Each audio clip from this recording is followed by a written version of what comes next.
गलत हस्बैंड, गलत गर्लफ्रेंड, गलत बॉयफ्रेंड या गलत बीवी।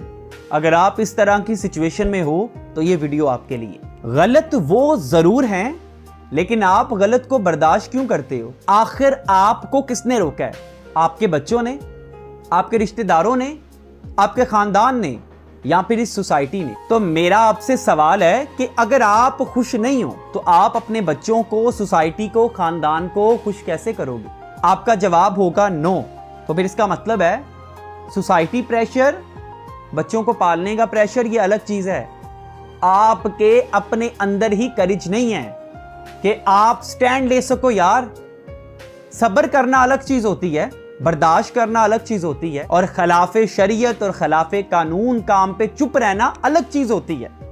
आज हमारे बहुत से रिश्ते सिर्फ इस वजह से चल रहे हैं क्योंकि हम मजबूर हैं। हम किसके मजबूर हैं? हम सिर्फ सोसाइटी के मजबूर हैं।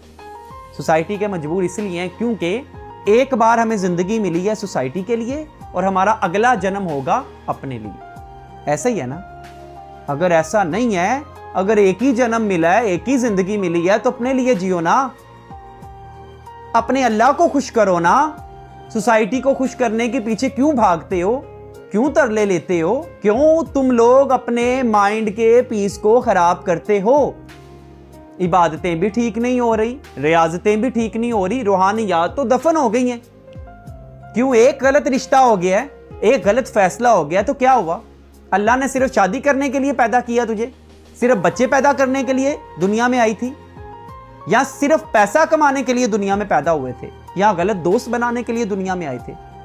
अल्लाह ने अपनी इबादत के लिए पैदा किया था ना, खुद को डिस्कवर करने के लिए पैदा किया था। तो गलत फैसला हो गया, छोड़ो, खत्म करो।